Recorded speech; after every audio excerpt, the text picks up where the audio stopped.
Hey guys, so you want to buy a company, you want to set up a company, or you want to start a company. That's awesome, that's great news. But do you actually know what you need or what you need to know in order to set one up? Companies are great. They offer a lot of exciting ways to trade. They're a lot different to a business name. For example, a very simple business difference is a business name, you can't have percentage of owners. You all own equally. So if there's 3 owners, you all own it equally. There's 2, you own half-half. Whereas companies are very different because you have shareholding. So you own a percentage of the shareholding, which means you own that percentage of the business, or the company, I should say. There's a couple of different types of companies. You can have proprietary limited, or PTY Ltd, or you can have limited companies, which is LTD. I'm not going to go through limited companies today, because if you are going down that path of a limited company, then there's a lot more work involved, a lot more things you need to think about. So contact our office or give me a call, and I'll happily step you through what you need to know for a limited company. Probably we'll do a video at some point about limited companies, but right now we're just going to look at the PTY Ltd or proprietary limited companies. So before you start, you need to have a couple of questions that you need to have a think about. First question you need to ask yourself is, well, where am I going to run the business from? Okay. If you've got an existing business and you're upgrading or converting or changing over to proprietary limited, well, the where you're running your business from is actually an easy answer. That's where you principally run your business from, or as I like to call it, the head office. So if you've got multiple locations, excuse me, which is the one that you principally run from. Now, that's what we refer to as the principal place of business. Okay. Again, I prefer the term head office. It means the same thing. So once you know that, you know where you're going to run your business from. It can be from your home, or it could be from a commercial premises, or it could be wherever you happen to be running it from. The next question you need to think about is, what is going to be my registered office? Now, the registered office can be your home. It can be where you run your business from, so the principal place of business, or it can be your accountant or your legal advisor. It's actually a lot it's a lot easier to use any address these days for registered office. The rules around for a small proprietary have changed a lot in the last 10 years, since 2001, obviously. It's a bit longer than 10 years. So the registered office is really simple. It's generally where the register is kept. Now that register these days is starting to go more electronic. Okay, but in the old days, it was usually a binder, generally around 40 mil. Used to be full scat, they're now A4 generally, 3 holes in them, and it's where you store all the legally required documents that you've got to store, which actually brings me to a really good point. Please be aware that everything you do with the company, when you're making a change in relation to the Australian Securities Commission, you must have the supporting documentation generated, filled out, signed, completed, and filed in that binder. If it's electronic, scanned and kept on there. A lot of people think they can log on to the ASIC website, make a change to a director, a shareholder, address, name, whatever, and because they've done it on the ASIC website through the portal, we're all good. In actual fact, you're not. You need to have all of that required documentation, and it needs to be done correctly in accordance to the Corps Act and then maintained inside that binder. When you deregister the company, there is a requirement for so many years to maintain that binder and keep it. So even though you've deregistered the company and you've tossed the company out, you must keep that binder. So sorry to digress, but yes, please make sure, even when you're starting a company, that you as a director or potential director are aware of your duties as a director, that you are aware of all the required documentation that needs to be kept in that company binder at the registered office, because you as a director are responsible, not your accountant, not your legal advisor, not your corporate secretary. You're responsible on the eyes of ASIC. So now that we've just digressed, we know what our principal place of business is and we know what our registered office is.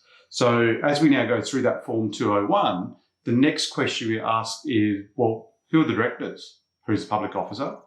And who's the company secretary? So the director and the secretary are considered the officers of the company. So sometimes you hear the term, who are the officers? That's encompassing the director and the secretary. If you hear just the word director, then that's all they're referring to. So just bear that in mind. The secretary and the director are considered the officers of the company. A director is just a director and a secretary is just a secretary. So the directors carry a huge amount of risk. They are effectively in charge of the company. They don't own the company, but they're in charge of running it. So they're the ones who are signing the bank deeds. They're the ones who are signing the legal documentation, the contracts and all that are the directors. They're the ones who carry the risk and carry the responsibility of that company and ensuring the company is constantly a going concern and that can pay its bills when they do fall due. So have a think about that. And you've got to, when you fill out the director information, you need to use the information that's true and correct. And it needs to be letter perfect. So the name that you're putting on the 201 for the director or the incorporation form for the director must be as per their passport, and it must be the correct. Their address must be their street address. You can't use the office. You can't use a fictitious address. It must be where they ordinarily reside and sleep at night. That's considered their residential address. And it can't be a PO box. We need to know their full date and place of birth. So suburb, state, country. We need to know that information. Now, when you're setting up a Pty Ltd, one of the directors must ordinarily reside in Australia for taxation purposes. Okay, so they must be a tax resident and they must ordinarily reside in Australia. The definition of that, it can be open for some level of discussion. My personal opinion is if you spend more than 51% of your time overseas, you are not a resident of Australia for the Corps Act. You need to spend 51% or more of your time residing in Australia to be an Australian resident director of a company. So if you don't, you need to find one director who can sit on the company or the board to fill that role. The secretary also must be ordinarily a resident of Australia for taxation purposes. So they must reside here as well. So the secretary is more in charge of the governance of the company, making sure the Form 484s are completed, making sure the supporting documentation for the 484s is done and maintained. Again, since 2001, a secretary for a small proprietary is not required. You don't have to have one under the Corps Act. There is other reasons that you may need to have one, and the other laws or other jurisdictions may require it. But the Australian Securities Investment Commission since 2001 does not require a small proprietary to have a secretary. Large proprietary and limited companies are a different question. But for a small proprietary, which is possibly what you're setting up, you don't have to have a secretary. But it doesn't hurt to have one. Then the other one is that public officer. Now, public officer is nothing to do with the Australian Securities Investment Commission. Although when we set up the company, we can do the supporting documentation that's required by the Australian Securities Investment Commission to go into that binder. The public officer is the main contact with the Australian Taxation Office, or ATO, and it's a taxation-based position. They effectively sign the tax return. They effectively are the contact point for the ATO. If a BAS is late or BAS is required, the notifications go to the public officer. So it's not. They won't appear on the Form 201. They won't appear in any official ASIC documentation. But inside that corporate binder, we will, if you buy your company through us, we will put all the required documentation, minutes and that to affect the public officer or show the public officer. So once you've got your directors set up, you need to make sure you've got the application, so that you're saying the director is applying to be a director and agreeing to be the director. You need to have your directors register. It needs to be filled out correctly as per the Corps Act, and obviously for your secretary as well. If the registered office and the principal place of business address are not the same address, there's some other stuff we need to do with that. But again, we'll get to that. So once you've got your director filled out, so your Form 201, you've got your addresses, you've got your director, the next big section is your shareholders. So the shareholders are the people who own the company. It's their company. They're effectively appointing and resigning the directors, and the directors report to the shareholders. That's why you have an AGM and all the shareholders are there. The directors sit there and tell the shareholders where everything's at, what everything's going on. And the shareholders are the ones that have the voting power, not the directors. So the directors, although are there to run the company and make sure the company is effectively going forward and paying their bills, you can kind of say that they're an employee of the company and the shareholders are their boss. It's not quite like that, but to simplify that down, that's kind of the way that I like to explain it. So the shareholders own the company at the percentage of shares they own. If they own 20% shares, they own 20% of the company. They have 20% of the voting rights and 20% of the control. So it's always nice if you've got 51%, because you then have control of the company and you have 51% of the votes, which means pretty much your decision is always going to go forward. So then you need to think about your classes of shares as well. Generally, most of the companies that we sell are all ordinary class shares. Just be very careful when you're setting a company up. If you're doing it online and you're not doing it through a shelf company provider such as us, you may end up with replaceable rules, which is the Corporations Act of 2001.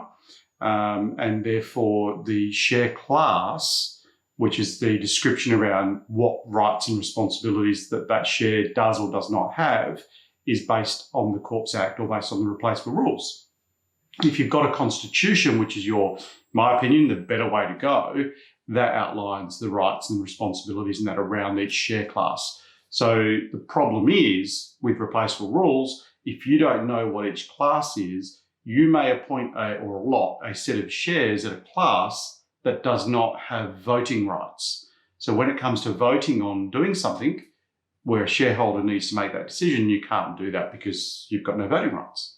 So just be very aware of that. If you're getting a company online, it's nice and cheap, that's awesome. Please make sure that you are getting a constitution. If you're not, please make sure that you're aware of the share class code you're picking to go onto those shares, because we don't want to see you getting into trouble. Even if you are doing a constitution, generally, ordinary, most times, not always, has voting and dividend rights. But please check that before you allot those shares, because I'd hate to see you have a company that you can't pay dividends or you can't make decisions on because you've got no voting rights. So just keep that in the back of your mind. So then the only other thing to do then is to sign and lodge that Form 201. So just to recap, you need to have a registered office, which is where the binder or the register is kept. Generally, that's your accountant's office or your lawyer's office, but it can be your home. It can be where you principally run your business from. It's actually up to you what address you use. Then you have the principal place of business address, which I like to call the head office. So if you've only got one location you run your business from, that's nice and easy. That's where it's run from. If you have multiple locations that you run your business from, like we do, then pick your main head office where your business runs from. Then moving slightly forward, you then need to pick who your directors and shareholders are. We'll start with the directors. So it needs to be full name as per the passport, residential street address. They need to ordinarily reside in Australia for taxation purposes. From my opinion, it's 51% or more of their time must be in Australia. And yes, there is ways that the government can check that. Then you need to think about a secretary. If you're a small proprietary, you don't need a secretary. That is your decision. It doesn't really make a big difference either way. The ASIC law doesn't require it. However, please bear in mind, there are other government departments or other things such as a family trust may require you to have a secretary. So always good to double check that. Then when you go into your shareholding, you need to think about who your shareholders are going to be, what percentage of the company they're going to own, and what share class, based on the rights appended to that share class, you're going to allot. Generally, you want to have dividend and voting rights. Generally, that would be an ordinary class share, but again, that is specific to each provider, so do check that. Generalizations are great, but you can come unglued. And then you just need to sign it and lodge the form with ASIC. Once you've lodged that with ASIC, it doesn't matter whether we've done it or you've done it directly online, ASIC will send you back the certificate of incorporation, which is kind of nice, has the name, the ACN number, which is your Australian company number. That is your identifier. The name is great, but on all contracts, on anything like that, it's the ACN number that we worry about, not so much the name, because the ACN number can't change. You can change a company name, but you can't change the ACN. So then you need to make sure you have all of the relevant documentation that's required. So you need all your bank minute, your company opening minutes, your register of members, your register of shareholders, your share application journal, your share application or allotment journal, I should say, the share application forms, the director's consents to act as a director, consent if the registered office is not the same as the principal place of business. You need to have the consent to act as a registered office. You need your constitution if you've got a constitution. If the shareholder is a family trust, you need declarations of trust. That's just to give you a bit of a start. So all that is required under the Corps Act to make your company compliant and make it a compliant company. Then as you make changes going on, change of directors, address, shareholders, whatever that change happens to be, every single form you do with Australian Securities Investment Commission, including the annual review that you do every year, requires minutes and updates of documents. I'm not going to go through all those in this video, but just please make sure that if you do it yourself, which is fine, that you have that constitution, you have the right shares, and you have all your documentation set up as per the Corps Act.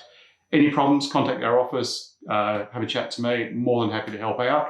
Even if you are buying it externally, I'm still happy to help you. And I hope you found the video interesting and at least give you some information to start moving forward with incorporating your company. Bye for now.